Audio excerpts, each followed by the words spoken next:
Albert Einstein once said, everybody's a genius. But if you judge a fish by its ability to climb a tree, it will live its whole life believing that it is stupid. Ladies and gentlemen of the jury, today on trial we have modern day schooling. Glad you could come. Not only does he make fish climb trees, but also makes them climb down and do a 10-mile run. Tell me, school, are you proud of the things you've done? Turning millions of people into robots, do you find that fun? Do you realize how many kids relate to that fish swimming upstream in class, never finding their gifts, thinking they are stupid, believing they are useless? Well, the time has come, no more excuses. I call school to the stand and accuse him of killing creativity, individuality, and being intellectually abusive. He's an ancient institution that has outlived his usage. So, Your Honor, this concludes my opening statement, and if I may present the evidence of my case, I will prove it. Proceed. Exhibit A. Here's a modern day phone. Recognize it? Here's a phone from 150 years ago. Big difference, right? Stay with me. Here's a car from today, and here's a car from 150 years ago. Big difference, right? Well, get this. Here's a classroom of today, and here's a class we used 150 years ago. Now, ain't that a shame? In literally more than a century, nothing has changed. Yet you claim to prepare students for the future? But with evidence like that, I must ask, do you prepare students for the future or the past? I did a background check on you and let the record show that you were made to train people to work in factories, which explains why you put students in straight rows, nice and neat, tell them sit still, raise your hand if you want to speak, give them a short break to eat, and for 8 hours a day, tell them what to think. Oh, and make them compete to get an A letter which determines product quality, hence grade A of meat. I get it. Back then, times were different. We all have a past. I myself am no Gandhi.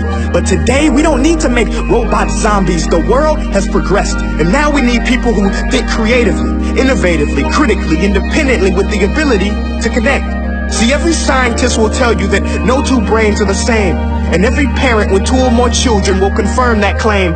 So please explain why you treat students like cookie cutter frames or snapback hats, giving them this one-size-fits-all crap. Watch your language. Sorry, Your Honor, but if a doctor prescribed the exact same medicine to all of his patients, the results will be tragic. So many people will get sick, yet when it comes to school, this is exactly what happens. This educational malpractice, where one teacher stands in front of 20 kids, each one having different strengths, different needs, different gifts, different dreams, and you teach the same thing the same way? That's horrific. Ladies and gentlemen, the defendant should not be acquitted. This may be one of the worst criminal offenses ever to be committed. And let's mention the way you treat your employees. Objection. Overruled. I want to hear this. It's a shame. I mean, teachers have the most important job on the planet, yet they're underpaid? No wonder so many students are short-changed. Let's be honest. Teachers should earn just as much as doctors, because a doctor can do heart surgery and save the life of a kid. But a great teacher can reach the heart of that kid and allow him to truly live. See, teachers are heroes that often get blamed, but they're not the problem. They work in a system without many options or rights. Curriculums are created by policymakers, most of which have never taught a day in their life. Just obsessed with standardized tests. They think bubbling in a multiple choice question will determine success. That's outlandish.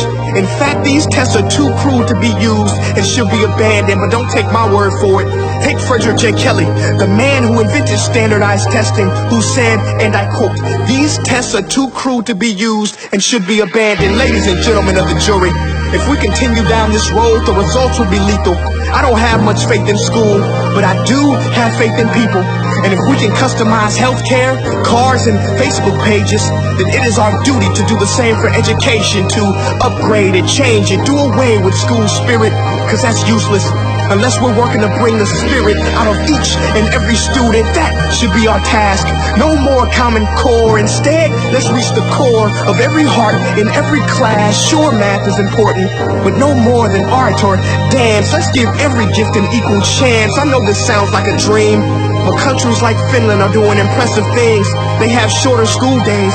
Teachers make a decent wage. Homework is non-existent, and they focus on collaboration instead of competition. But here's the kicker, boys and girls. Their educational system outperforms every other country in the world. Other places like Singapore are succeeding rapidly. Schools like Montessori, programs like Khan Academy, there is no single solution. But let's get moving, because while students may be 20% of our population, they are 100% of our future. So let's attend to their dreams, and there's no telling what we can achieve. This is a world in which I believe, a world where